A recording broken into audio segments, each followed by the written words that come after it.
Welcome, everyone. We're going to try and get underway. Welcome to the Latham and Watkins Forum, and welcome, John Demers, to the law school. I want to say a few opening remarks, and then we'll get the conversation underway, and we will make sure to leave time for questions. This is, of course, the Latham and Watkins Forum. It is being brought to you today, co-hosted by, of course, Latham and Watkins, for which we are very grateful for the support of this and the weekly forums or the regular forums that they provide. And it's co-hosted today by the Reese Center on Law and Security that I am privileged to be Distinguished Senior Fellow at. And I see many of my colleagues and friends from the Reese Center here and several students who your presence is noted, so thank you. I want to acknowledge Rachel Goldbrunner, who's the Executive Director of the Reese Center on Law and Security, and also want to acknowledge the presence of Rick Reese, who we're very happy to have with us today, a distinguished alum of the law school, huge supporter of the law school, and of course of the Reese Center in his honor and in his late wife Bonnie's name that the Reese Center is named, also a distinguished alum from the law school. So thank you, Rick, for being here. So let's get underway. I will ask people to hold their questions until we'll leave about 15 minutes or so at the end of the discussion for folks to have their questions answered. So store them up, and then when we get to that point, there are microphones that are distributed. You can see in the room, so please make your way to those or wait till one is brought to you before you ask your question. So, welcome, John Demers. It's a real pleasure to have you here. You are both a friend and former colleague of mine in the Justice Department. John has had a distinguished career in government and in the private sector. He is, of course, today the Assistant Attorney General for National Security, and we're going to talk about that role and the role of that division and its important role in the Justice Department. And for all you budding national security lawyers out there, you'll get some tremendous insight from John and maybe a few tips on what to do to join the ranks of the national security lawyers. John, of course, became the Assistant Attorney General in February of 2018. And before that, had a distinguished career in the private sector as Vice President and Assistant General Counsel at Boeing.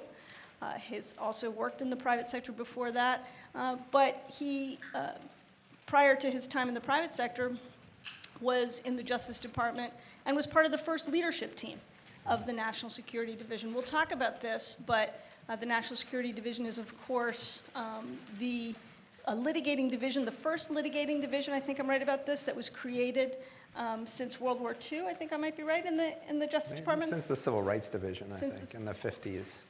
All right, already corrected. I should know my history better since I was one of John's predecessors as the Assistant Attorney General for National Security. But John has also served in other roles in the Justice Department in the Office of Legal Counsel and the Deputy Attorney General's Office. So he's got a lot of wisdom to bring to bear. He is a Supreme Court clerk for Justice Antonin Scalia and clerked on the Ninth Circuit for Judge O'Scanlan as well. So he did go to that other law school in Cambridge, so we're not going to dwell on that, and is a graduate of the College of the Holy Cross in my home state of Massachusetts. So welcome, John. Thank you.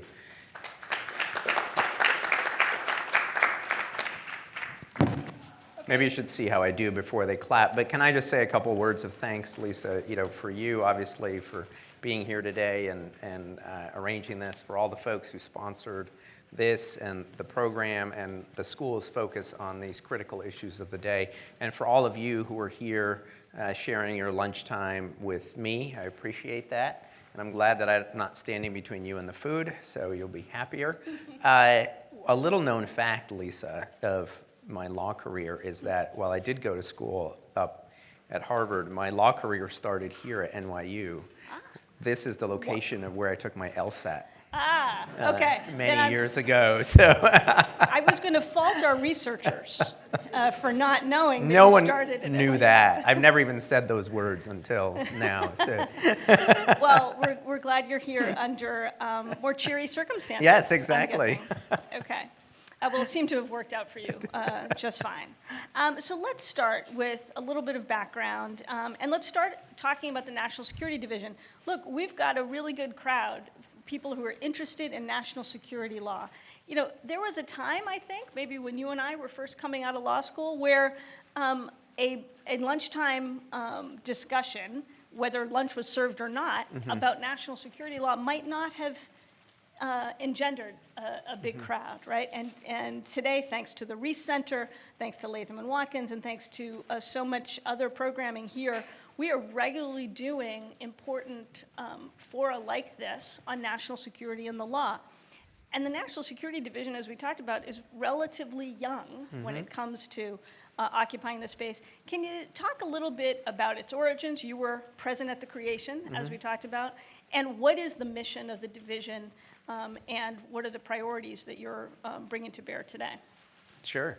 So, as Lisa said, when she and I were in law school, I mean, it's not just that no one would show up, it's no one would even have one of these talks. National security law didn't exist as the discipline that it exists today. There were not national security LLM programs or concentrations. You didn't really have classes and textbooks that are organized the way they are all now. And that all changed, on 9/11 and after 9/11. And a number of shifts, and some of which we'll get to later, in thinking in the area of national security law occurred right after 9/11, and they happened very fast, which is one of the challenges of working in this area. Sometimes the law changes really fast and the thinking changes really fast underneath your feet. But the National Security Division was a result of the change in thinking about how do we approach national security. And for many, many years, there had been constructed what was called a wall between the intelligence operations of the government and the law enforcement operations of the government. And that was done with the thought that that was the best way to secure civil liberties purposes. And all of the branches had basically endorsed this concept of separation between these two areas. And after 9/11, what had been really conventional wisdom, I think, became conventional folly. And that's a warning to all of us who practice in this area. And the big shift was, okay, now we have to bring together all the parts of the government that are doing national security so that we can focus on this as a whole of government. So obviously you see this, in the creation of the Department of Homeland Security. At the Justice Department, the shape this took was the creation of the National Security Division, which was primarily a reorganization rather than a whole cloth creation of a division. And it was taking the parts of the criminal division that had done counterterrorism, counterespionage, and the parts which were actually in the Deputy Attorney General's office, the lawyers who worked with the Foreign Intelligence Surveillance Court on intelligence investigations, and bringing them together in 2006, because government doesn't always move so fast, so it took 5 years to effectuate that change. But once we got underway, things were really up and running. In those days, as you remember, Lisa, because you were at the department, the focus of the National Security Division was very much counterterrorism. We were still in a post-9/11, Al-Qaeda-focused world where we were doing surveillance, investigations, prosecutions of international terrorism cases. Today, the big shift is how much of the work that occupies my time, the time of the division, is nation-state threats, China, Russia, Iran, and North Korea. And obviously that happened, that transition happened gradually while you were there, Lisa, while John Carlin, who's the person who was there in between us, was there. And, but it's really was one of the first things that I noticed when I went back to the division after about 9 years of being gone, was, wow, the focus has really shifted to the nation-state threat side of things. And so the priorities, sounds like, have, as you said, kind of evolved over time. We've had a lot of discussion, I think, in recent kind of popular media and in current events about how much should we be, quote unquote, pivoting away from terrorism. I will say, just point of personal privilege, I have my own issues with that formulation. But talk to us a little bit about that change in priorities. Certainly, I imagine the National Security Division is still very focused on the terrorism issue, but in terms of the priorities, do you see it now moving toward technology issues and cyber issues, or what's the balance look like for your day? Yeah, I mean, I'm with you. I'm not crazy about that idea of pivoting away from terrorism because I don't think it accurately reflects what's happening at the department.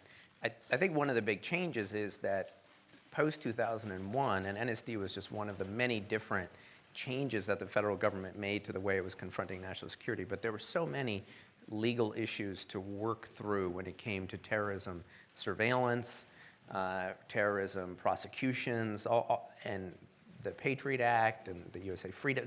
There were so many changes in the law that those occupied a lot of our time. I think today, the law on the terrorism side is actually quite mature, which is not to say it's perfect, but a lot of those issues have been worked out, so they occupy less of my time than they did in the past. But I will say, for the FBI, I think this is a very challenging time because, and you saw this, Lisa, when you were there, the homegrown violent extremists, the really hard thing is distinguishing, if you're the agent, between the person in their basement who's just going to look at beheading videos all day long and just keep looking at them, and the person who's going to look at beheading videos and flames of war videos and is going to ultimately go do an attack that is very low level, meaning doesn't take a lot of planning, doesn't take a lot of purchasing, and so it's hard to detect when that person's going to shift their focus. That's really hard. It's not as hard for a prosecutor, right? But for the agents, I think that's really hard, and I think that's the challenge, one of the challenges for the FBI today. On the priority side today, I would say we kind of have three priorities, I'd say. It's Chinese economic and political espionage. It's foreign influence of various kinds, including election security, and it's terrorism, including domestic terrorism.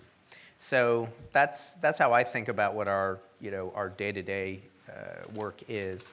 I would say in terms of interest, when I speak or folks ask me questions, reporters and otherwise, the focus is probably on the first two in the public imagination these days, a little bit less on the third. I mean, I was here more than a year before a reporter asked me any questions about terrorism, which was such a change. So it's really, I think we don't want to belabor this, but just to drive home for folks in the audience, just how stunning a statement that is. Because when I served as the Assistant Attorney General for National Security from 2011 to 2013, I would have answered this question that my top three priorities, or our top three priorities, were terrorism, both Al-Qaeda and the rise of ISIS and homegrown violent extremism, the rise of Chinese-enabled, but broader than that, nation-state-enabled cyber threats, and we created an initiative for that and created a new set of prosecutors and cybersecurity specialists,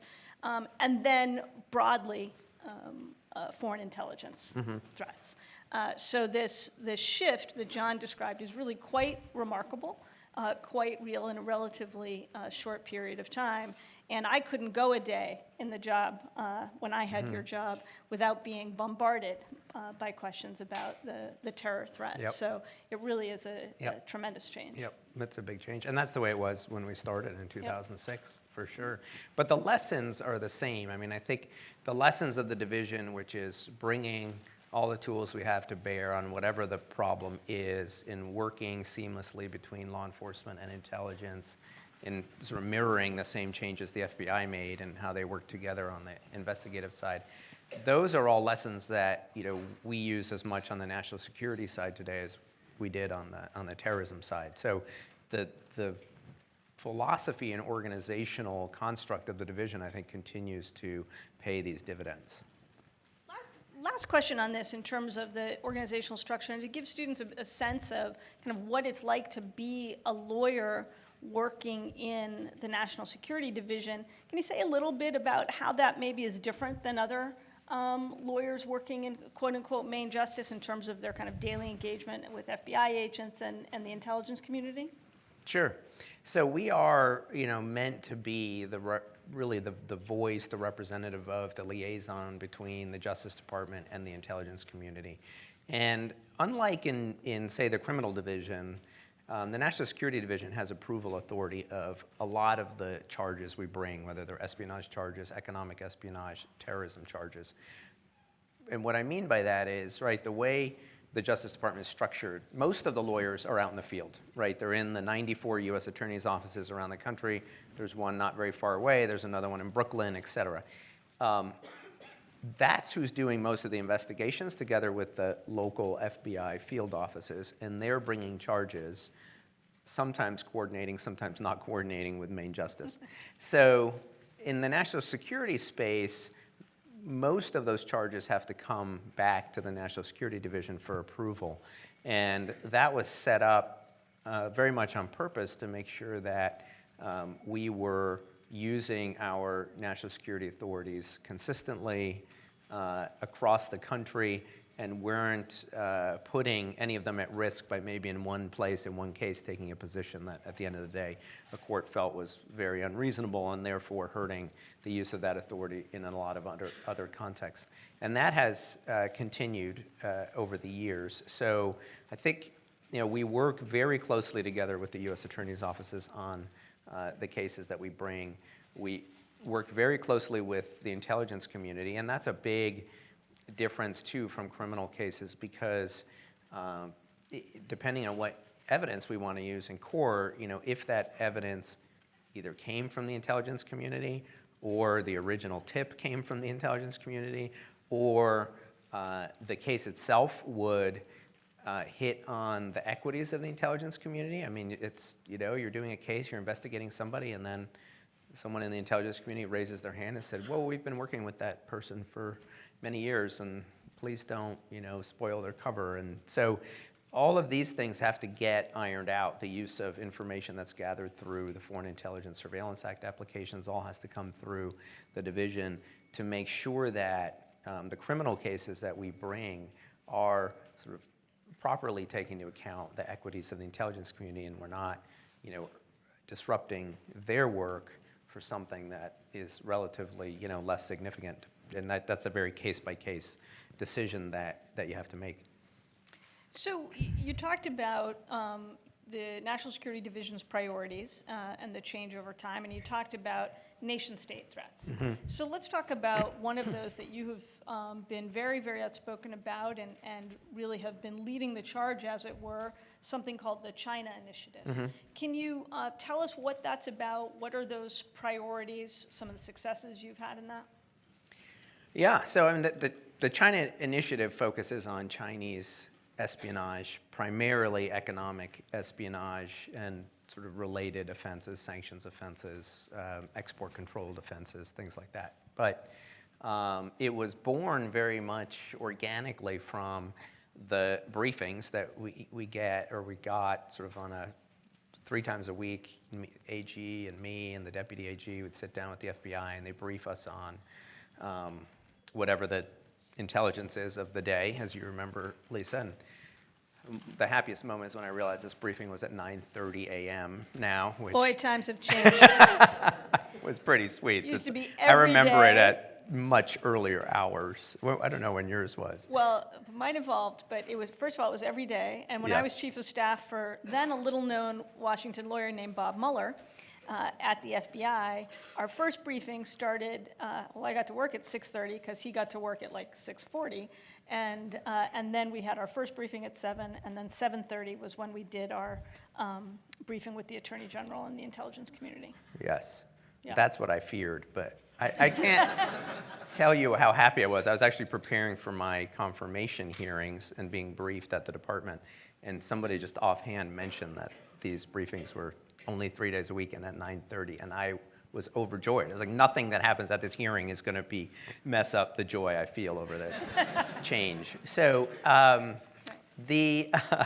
so A.G. Sessions and I at the time were, being briefed on all this intel, and it just struck us how much was going on with respect to China and their efforts to develop economically, in part by stealing U.S. technology and intellectual property. And so, we launched this China Initiative, the purpose of which is to set it as a priority for the department and help the folks in the field, the U.S. attorneys, the FBI, and others who are really doing their cases and have to decide day to day, where am I going to put my resources, that this was an area that we wanted them to focus on.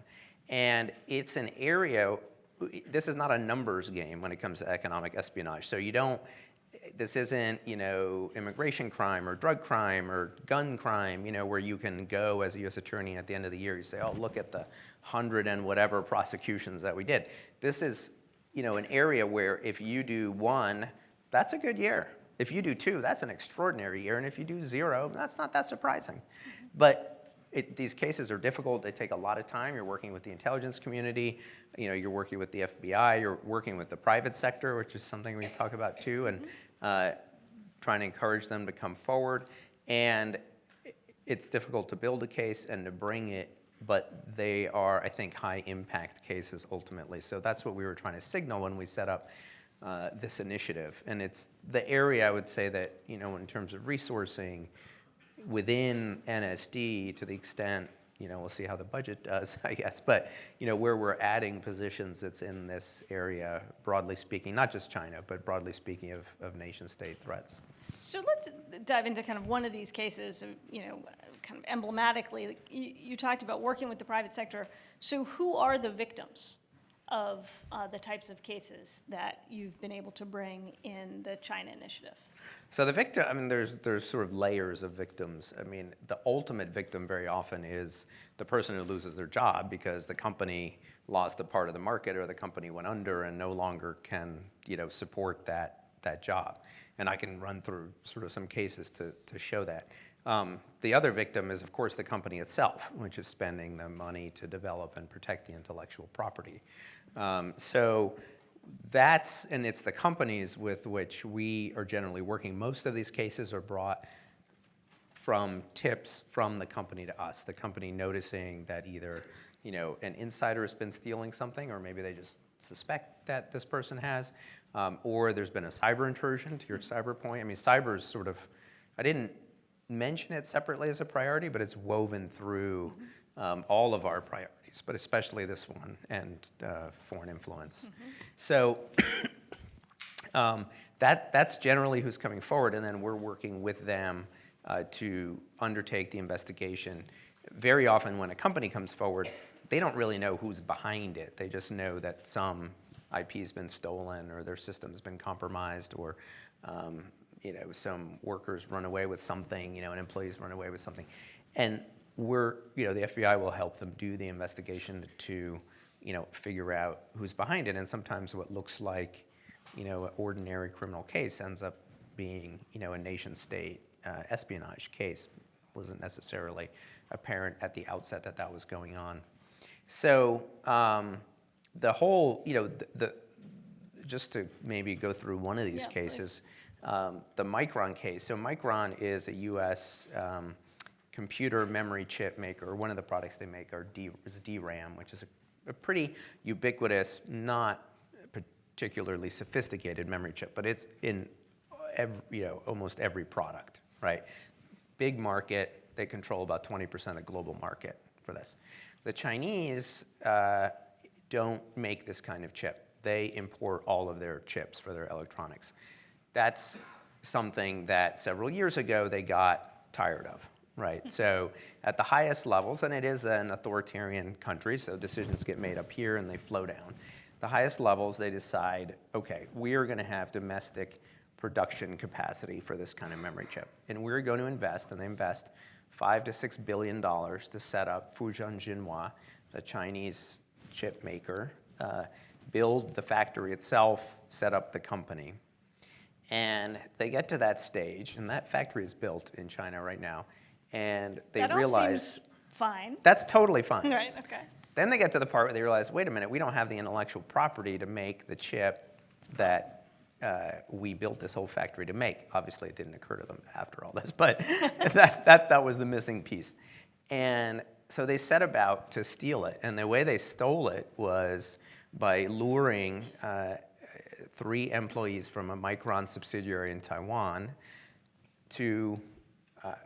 basically to a joint venture between Fujian Jinhua and another Taiwan company, and luring them not in the way of like, oh, it's great, you get, headhunted away by one firm or by one company. Not like that. By like, the reason why I'm hiring you is I want you to bring this intellectual property with me, and your reward will be a nice salary and a good job.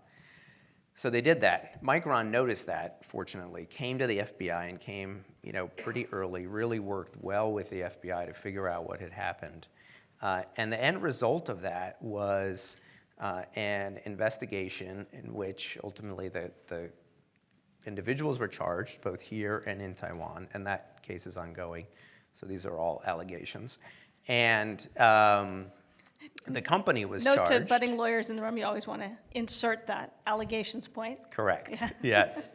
And the company was charged, and not Micron, obviously, the Chinese company and the Taiwan company. But the practical effect for this from the company's perspective was the Chinese company was placed on the denied entity list, which is a Commerce Department listing, which means that company can't import parts from the US, which means that they can't import the tooling that they need to make the part that they stole the intellectual property to produce. So that factory is empty. And this company doesn't face the loss of market share and the loss of jobs that it would have otherwise faced. Contrast that to the case involving the Chinese company Sinovel and the American company AMSC, which I think started back, I don't know if it was your day, Lisa, or in John's, but years ago. And that's the other thing, like all the cases I take credit for, actually Lisa's and John's cases, and hopefully my successor will take credit for the work I've done. But these cases develop over time. It is a good point, right? So we did when I was the head of the National Security Division, we began the Sinovel investigation, right? And so it takes a long time to build these cases and then ultimately have them come to fruition. Yeah, and the Sinovel unusually went to trial, so we have a lot more detail that we were able to fill out about that case. Sinovel, AMSC, which is the Massachusetts company, was a maker of wind turbines, and its real kind of proprietary edge was some software that it had that regulated the way the turbine interacts with the electric grid. And it got into a joint venture with Sinovel, which was a Chinese company, in order to produce these products, expand its market share. And as they were working, Sinovel had other plans. And they, again, through an insider actually, stole the proprietary software and other intellectual property of AMSC, brought this person with that property, I think actually an Austrian subsidiary of the company, to Sinovel, and then broke off their joint venture agreement because they didn't need them anymore. They could just hire suppliers to make the parts for them now that they had the intellectual property and the software. And AMSC ultimately laid off 700 employees and lost $1 billion in capitalization because it had its intellectual property stolen. And there, obviously we ultimately ended up prosecuting the company, but it was too late to undo the damage that had been done to the company. And that's the challenge in a lot of these cases, and why we really are asking the private sector to come forward early so that we can work these together and maybe not just sort of catch who did it, but mitigate the damage to them. So it's really interesting, the theme that emerges here, which is there is an intersection of the national security issues, right, the spying and the theft of intellectual property, and the economic questions, right? And all of this is occurring in kind of a geopolitical context that is far from, let's just say, calm, right? And so I think that is a real, for students to think about, that's a real distinguishing factor about this area, right? And the types of work that your lawyers do. I mean, you've got lawyers and prosecutors and advisors working for you on all these cases. And on the other side, of course, these companies are going to need lawyers to advise them about how to work with the government. So, I mean, so students can be aware, there's two facets to this national security law practice. Yeah, it's true. And I should have mentioned that earlier, too, about one of the things we're always doing is deconflicting with the State Department as well. It's not just the intelligence community, but our cases constantly run up into foreign policy issues, right? So if you just think in the recent past, was it earlier this week? It's last week. We charged those 2 Twitter employees for taking information on behalf of the Saudi government. Suddenly, you're basically charging a case that involves the Saudi government, right? We're charging. So that's comfortable. So yeah, we charged, about a month ago, Halkbank, which is one of the biggest banks in Turkey. And in fact, if you read the paper, President Erdogan is here, and it's one of the issues he wants to raise with President Trump, is the prosecution of also the not bank. Comfortable. So, and it's just on and on as you do these cases. Obviously, the remarkable step that you and John took and that we're building on, charging, Chinese military officers for doing theft of intellectual property. I mean, just actually uniformed members of the military of another country, which up to then we hadn't done. We extradited the first Chinese spy from Belgium, last October. So you're constantly running into foreign relations and having to defend and push the equities of the Justice Department in this interagency context where, as you remember well, Lisa, not everyone's, super psyched that you're doing what you're doing. So how do you navigate that, right? So look, you talk about China. You and the FBI and others are trying to build these cases. On the one hand, it sounds like you're doing the basic work of prosecutors, investigators. Somebody's trying to steal something from an American company, and that's what law enforcement does. You try and prosecute that. But it's happening against a backdrop of increased competition and face-off between the United States and China, a very volatile set of trade negotiations, not to mention very volatile Twitter comments about China and President Xi. So how do you steer through that kind of thicket? Well, the first thing you do is you mind your own business and you separate yourself from what's happening in other parts of the government, right? So I always say, I don't do trade. I will pursue these cases as long as the illegal behavior continues, right? And we didn't start bringing them because of the trade issues, and we're not going to stop bringing them if those ever get resolved. These are just on a separate track from our perspective. So you stick, I think, to the core mission and equities of the department. The second piece is, you're not blind to the fact that your cases can have an impact on, the broader relationship between the countries. And so it is important that we talk to the State Department, not early in the investigation but when you're, when you're about to bring charges that are going to implicate the foreign policy of the United States, you do need to give folks a heads up, Treasury, State, depending on what the matter is, and talk through with them what their equities are while maintaining your independence to decide, when and whether you're going to bring this charge. And that's, there's no magic formula to this. It just takes, a lot of thinking through sort of, the potential issues and then standing firm. And the importance of it is, I don't want anybody to think that we, the department, has brought a case because of anything other than the law enforcement reasons that we brought the case. And why is that so I'm important? sure, well, look, the Chinese, I'm sure, believe that the reason why we're doing this thing is to, kind of tighten the screws on them in another place. They're not really my audience, right? You're my audience. The American people are the audience. And you have to believe in the integrity of the department and the integrity of the law enforcement system.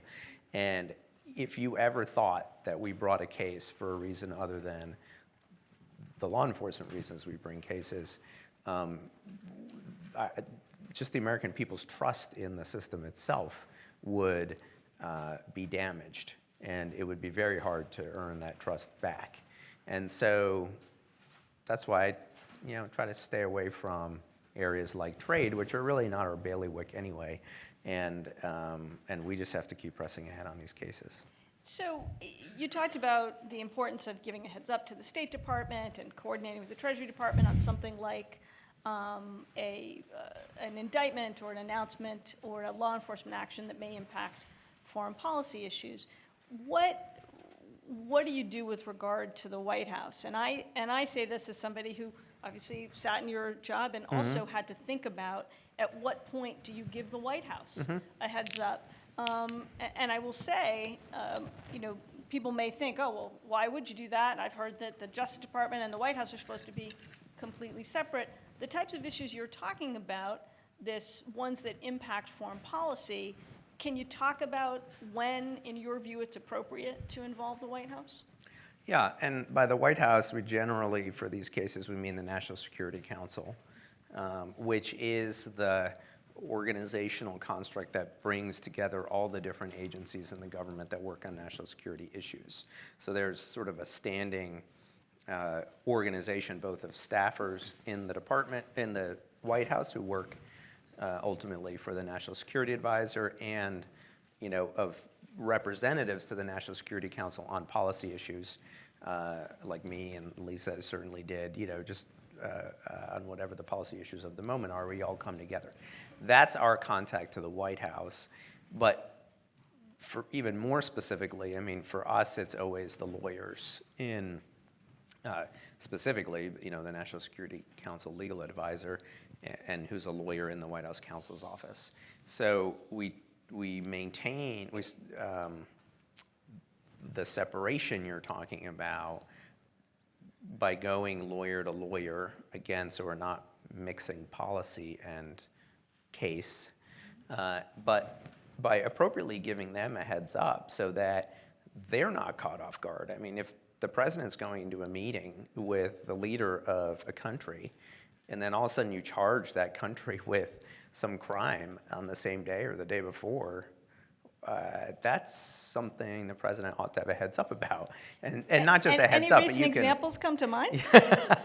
But you can work on the timing very often, as long as you're not hurting yourself operationally. You can often work on the timing of an announcement so that you're not putting somebody in a very awkward position. Now, it doesn't always work. And so an example of where it didn't work was, that when the Canadians arrested the Huawei CFO on our behalf while the president was at dinner, with Chinese leadership. Awkward. Yeah, it is a little awkward, but that was a case where she was passing through Canada, so you don't have all the time in the world to say, well, we'll just do it tomorrow. Well, tomorrow she would have been in Mexico, so that wasn't going to work. So you just have to do it. But where you don't have to do it, you also can avoid that awkward situation for whoever it is, with the president or the Secretary of State or the head of some other agency. So I want to make sure we have time to get to folks' questions, but I also want to tick through a few other things that have been very front of mind and kind of top of the headlines recently for folks. You mentioned President Erdogan is here visiting and meeting with President Trump. And obviously, we have just undergone a huge kind of policy or debate about the abrupt withdrawal of U.S. troops from Syria. And I want to focus on that issue from the perspective of your seat as still being very, very focused, as you acknowledged, on the terrorism threat. Mm-hmm. And there's been lots of discussion about what this withdrawal means and what now the chaos in Syria and Russia's entry into, or continued, I should say, expanded role in Syria, and Iran's role in Syria, et cetera, what that chaos means for the ISIS threat here at home, and in particular, some high-value ISIS operatives and individuals who we still are very interested in and are worried about what may happen to. Now, obviously, very big success in terms of the operation against Abu Bakr al-Baghdadi, the leader of ISIS, and good credit to the professionals in the national security community who carried that out, and credit to President Trump for authorizing that very risky operation. So I guess my question is, what should we be thinking about, and what are you worried about vis-a-vis the status of ISIS in Syria as a result of all of this kind of chaos? So, there are a number of different issues, and some of them, already existed. So the situation in Syria,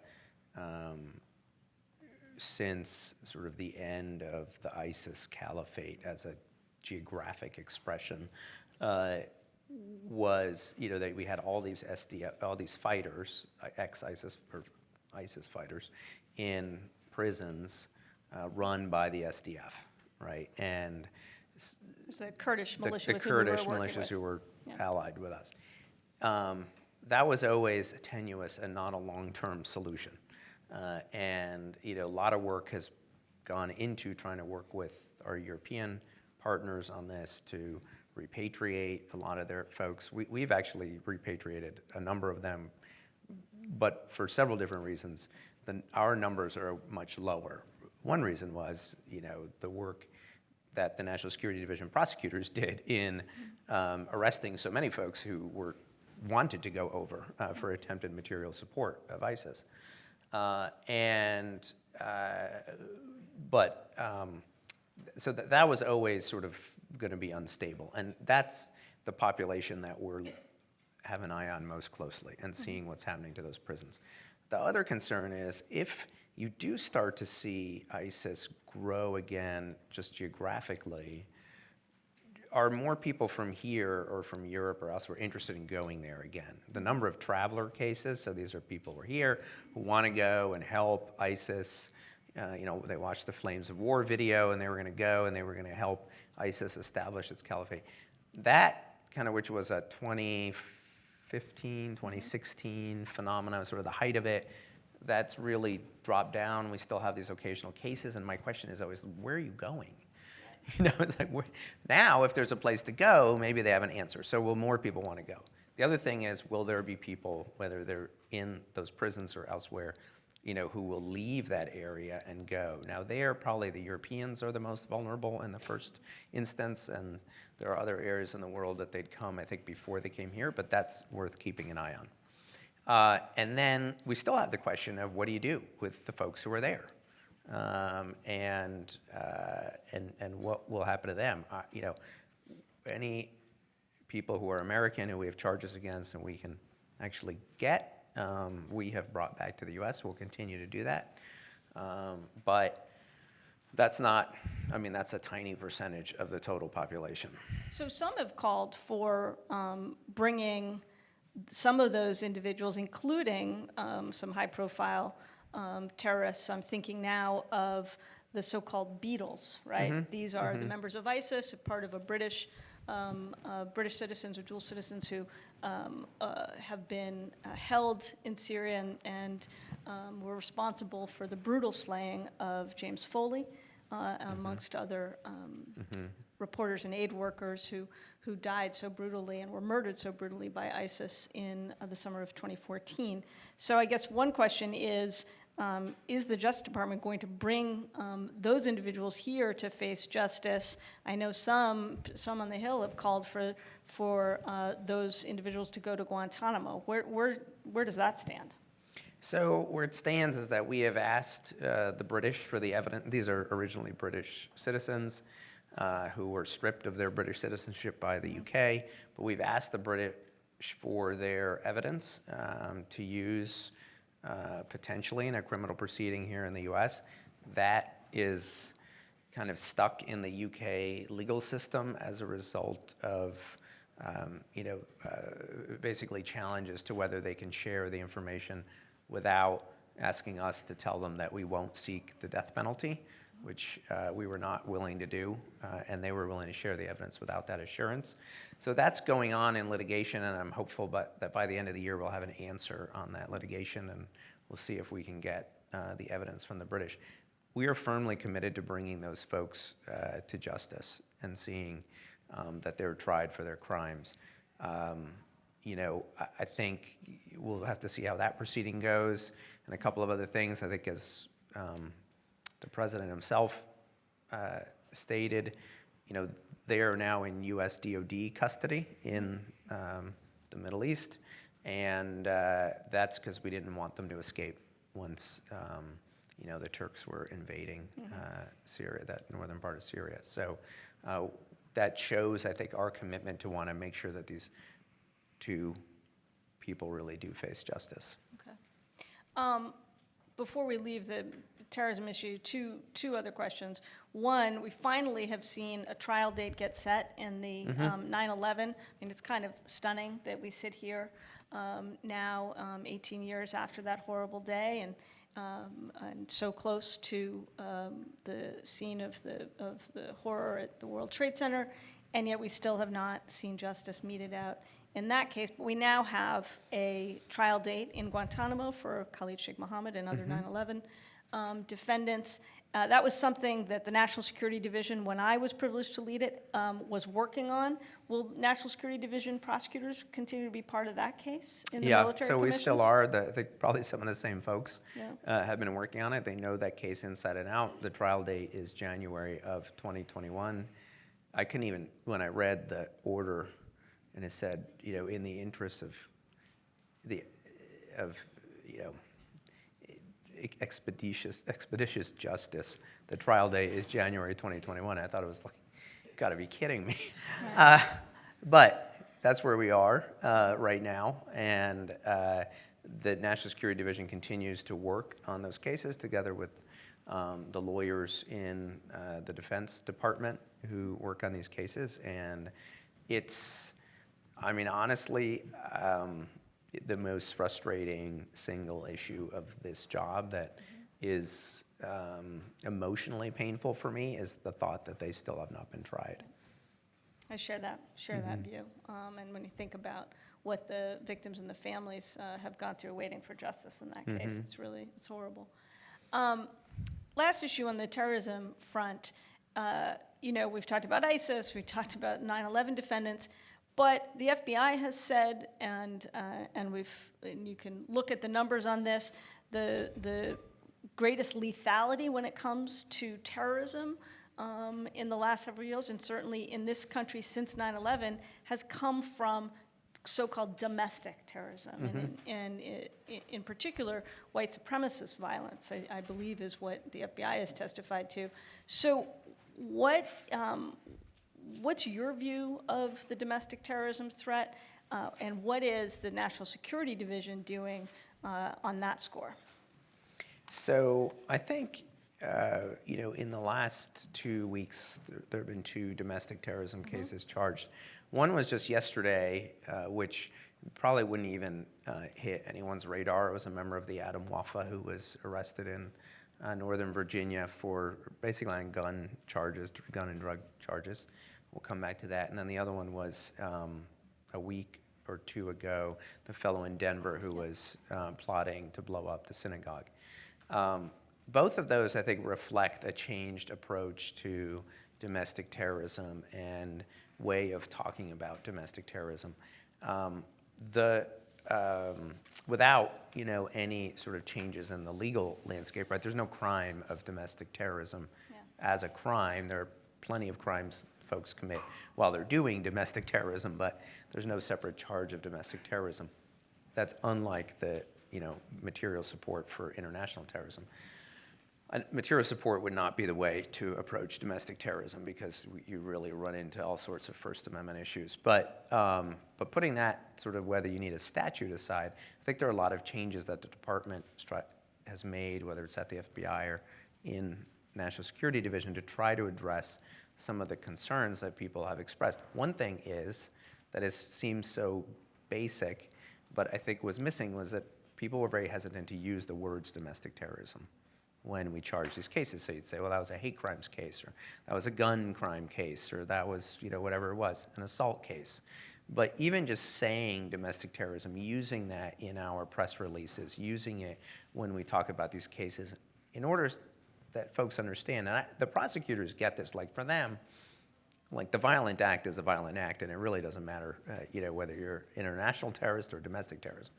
But understandably, I think sometimes the way it's come across and not wanting to use the word terrorism, people think that, we have considered some types of terrorism to be more serious than other types of terrorism. So one thing we've gotten used to doing is using those words and charging the cases in a way that enables us to use those words. The other is working much more closely together with our colleagues in the Civil Rights Division, because a lot of these are hate crimes also. And so working sort of those cases together is important. And then the other on the FBI side, and what was reflected in that case in Denver, is the use of the Joint Terrorism Task Forces to investigate these cases and to take the same approach of disrupting terrorism that we've always taken, on the international terrorism side, and making sure that folks understand that we're also doing it on the domestic terrorism side. And just so, when we talk about terrorism, people kind of get used to that, but most of the crimes that the FBI investigates and we charge are really after the fact, right? And the big shift in 9/11 was, don't tell me how many terrorists you've punished, tell me how many acts you've prevented, right? And I think that was President Bush's question to Director Mueller. It was, at one of the first briefings after 9/11. And that's been the mentality, right? Yeah. And that's the mentality that we have to be sure that we're bringing on the domestic terrorism front. Don't figure out who blew up the synagogue, figure out who's trying to blow up the synagogue before they do it. And with that comes, the use of charges that sometimes don't seem that impressive on their face, but they're all efforts to try to disrupt a threat before it really manifests itself into some horrific act. So you mentioned that there isn't, in fact, a crime of domestic terrorism. There is a definition in the U.S. Criminal Code. All of you can go look it up. There's a definition of domestic terrorism, but there isn't a crime of domestic terrorism that you and the lawyers who work for you can charge. So is it important to have such a statute in order to do this prevention piece that you're talking about? I don't know. We have to figure out a way to do this without waiting for Congress to act. And I think that ultimately, no one has committed any activity that you would define as domestic terrorism who hasn't been charged and punished for their crime, because there are multiple layers of crime, both on the state level and the federal level, they could be charged with. And the way that the definition of domestic terrorism works is, an illegal act done with this purpose. So you always have the illegal act in the first instance.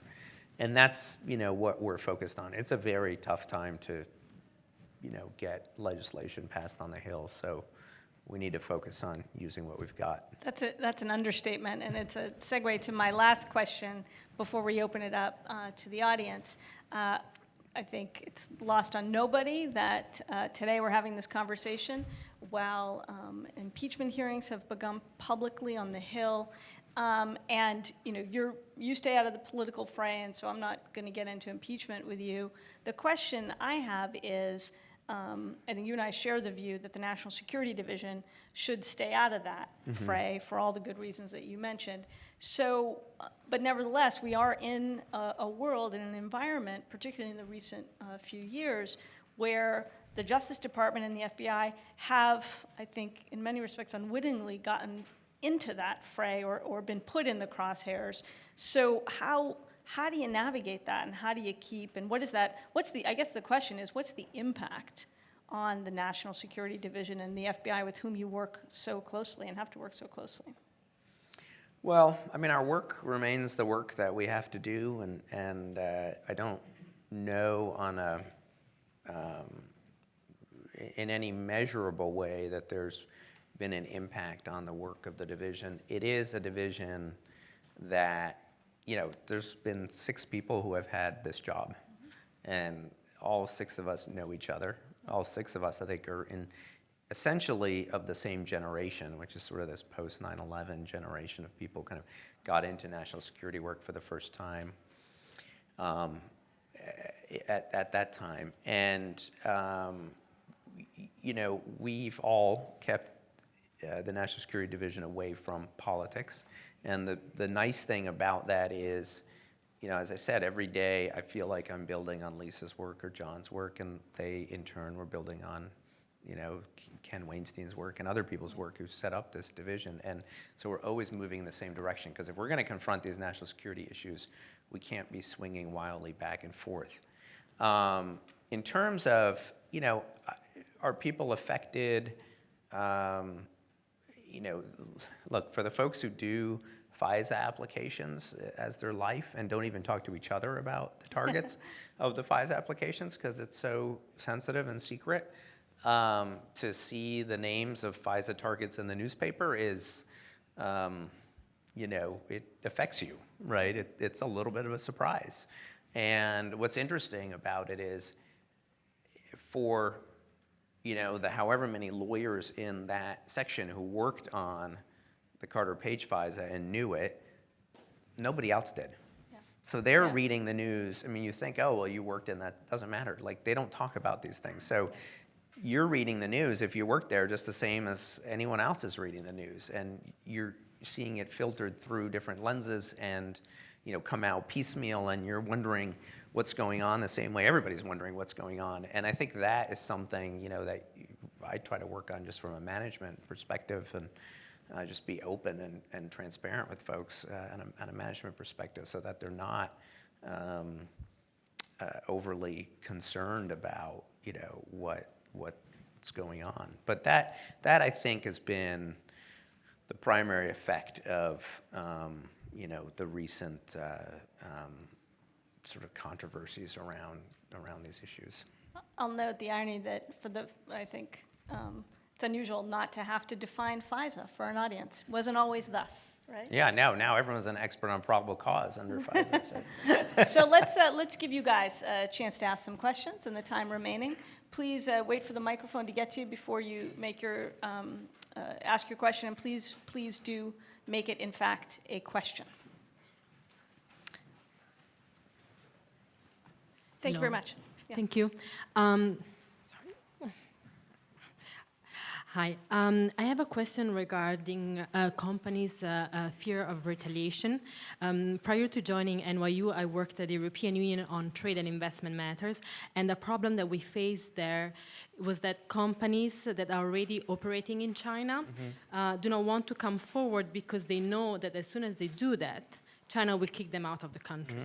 Some other companies are actually willing to play along with China and share part, if not all of their technology, because they think, I think naively, that they will be able to secure market share in China. So my question to you is how do you make companies aware that some of their business and legal decisions are actually not viable in the medium term, and that coming to you is actually a smarter choice? And the second question is, I fully understand the integrity of the Justice Department and of law enforcement, but I would argue that the National Security Council has a duty to link the dots between what you do and higher other public goals. And as a matter of fact, in the trade negotiations, forced technology transfer was the core aspect. So again, my question to you, based also on your experience, how do you see the attempt of changing a country's behavior towards economic relations with legal means? Is it realistic? Would you see other options? Thank you. I think let's also ask folks to keep their question to one question so we get as many in as possible. And I'll note that John has already said he doesn't do trade, but have at it. No, I mean, look, enforced technology transfer is not illegal under U.S. law because it happens in China. And if you're a company and you're willing to do that, it may or may not be wise, but it's not illegal. I think, but your point, yes, you're absolutely right that companies are worried about what the retaliation will be in China for either coming to work with the Justice Department or having their name on an indictment and showing they've done that. We see examples of this all the time, right? They're rightly worried about it, right? I mean, the NBA was worried about it too, right? And before the NBA, I forgot which Italian fashion company was worried about the fact that it listed Taiwan separately on its products. Every airline in the United States lists Taiwan on their China drop-down menu because China told them, if you don't, we're not going to allow you to have the same flights that you do today. So it's a real worry, and we acknowledge that if companies come forward. We will try to maintain their anonymity as long as we can, and that generally means through the indictment. We don't have to name the company, and we can try to describe the conduct in ways that doesn't just give it away, even if we don't use their name. And we are very sensitive to that. At a certain point, if you go to trial, you have to use their name, and their name will get out there. So there's a limit to what we can do, but we do try to work with companies to address that sensitivity. Ultimately, when I use examples like Micron, it's because there's a benefit also to coming forward. And I get the cost, and having been on the private sector side, I get that that's what you're thinking through when you decide whether to come forward. But we do understand those sensitivities, and they're real, and we can try to work to mitigate them, but I don't think we can solve them entirely. Great, thank you. Questions? Yes, in the back, sir. Hi there. So one thing that NSC is responsible for that we haven't talked about yet is counterintelligence. And one thing that's been in the news over the past couple of years is FARA. So can you talk about how the department's understanding of and enforcement of FARA violations has changed in the last several years? So FARA, which is the Foreign Agents Registration Act, is one of the tools that the federal government has to counter foreign influence. It's one of others. There's a statute 18 U.S.C. 951, which is also acting as an agent of a foreign power without notifying the Attorney General. That's the charge that we used against the Twitter employees who were working on behalf of Saudi Arabia, allegedly. And then, of course, you have election laws, which also restrict what effect non-U.S. persons can have in the U.S. So on the FARA side, what FARA is saying is, tell us who's talking, right? So you can do all the talking you want. I'm happy to hear what any foreign country has to say about whatever political issue of the day is, but I want to know that it's a foreign government that's talking. And I don't want you to think, for instance, if in 10 years I said something about China, you would want to know if I had been hired by the Chinese government to say it, or if I was speaking as an ex-national security official, right? And it would be fair because you would take that into account when you were evaluating how much weight and what weight to give it. So that's what we're trying to get after with FARA. The department for many years, and FARA goes back to the 1930s and was enacted originally to counter Nazi propaganda in the U.S. No, U.S., you should stay neutral, stay out of European business. There's, the Germans are fine. And the Germans had quite, actually, the propaganda effort here in the U.S. in the 1930s to try to, again, reinforce some isolationist tendencies. So 80 years later, I think the department's approach for many years had been one of kind of voluntary compliance with the statute. And I think 2016, both the election, the special counsel's work, and there was an IG report that all focused on, focused the light, I should say, on what had been inadequate enforcement of this law. And I think just the problem generally, what made it seem inadequate was also having everybody's eyes open to the problem of foreign influence in the U.S., and election security is one, or election interference is one kind of foreign influence. So having done that, we have shifted from a more administrative approach to, a more enforcement approach, which has some sort of criminal prosecutorial elements, but we've also used the FARA civil enforcement provision, this year for the first time since the 1990s. On the criminal side, in the last couple of years, we've charged more cases than in the prior 3 decades or so. Then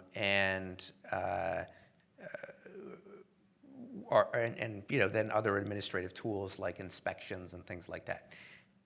We lost a couple of the criminal cases, which never feels good. But when I look at and have thought about how do I measure success in this area, in an area where what I'm asking for is transparency, it's registrations. And we have tripled the number of registrations under FARA from 2016 to the end of this year. That to me is a success, right? And it's something we're going to keep building on. because I think this issue, when you start to peel back the curtain of foreign influence, it's amazing what's back there.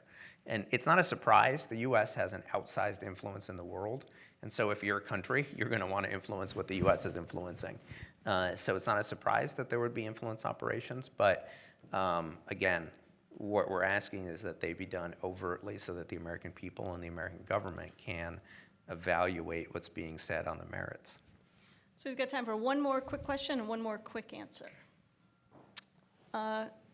Cole, why don't you in front and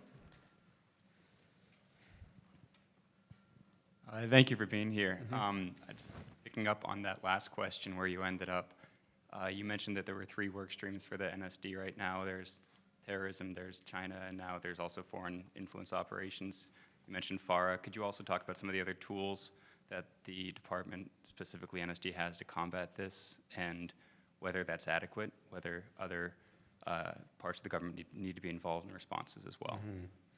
Yeah, I mean, it really depends on the issue, what the tools we bring to bear. If you look at, for instance, election security, election interference, there's a lot of work being done by other parts of the government, especially DHS, on the election front, working with state and local election officials to reinforce their infrastructure against any attempted sort of cyber penetration.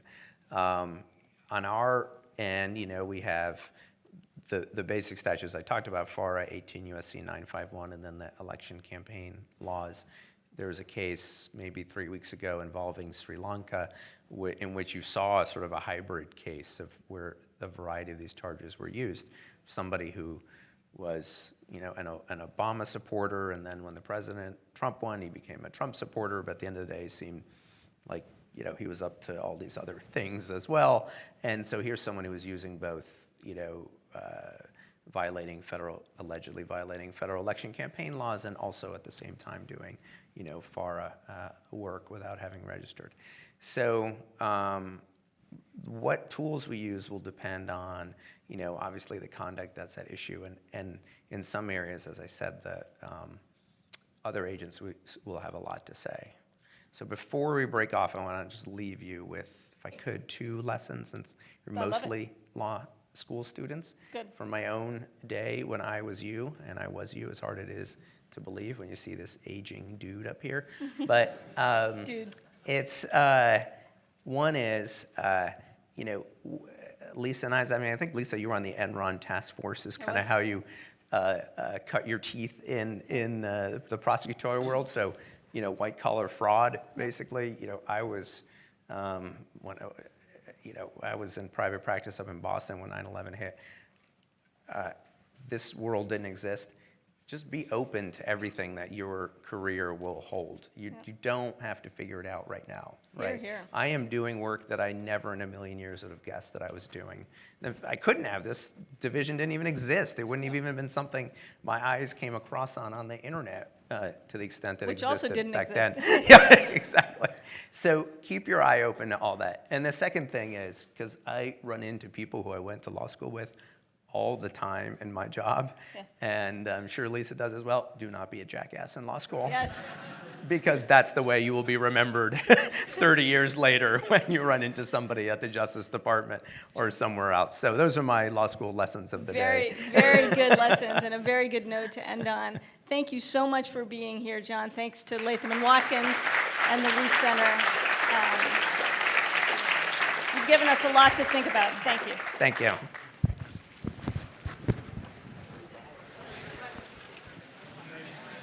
Thanks for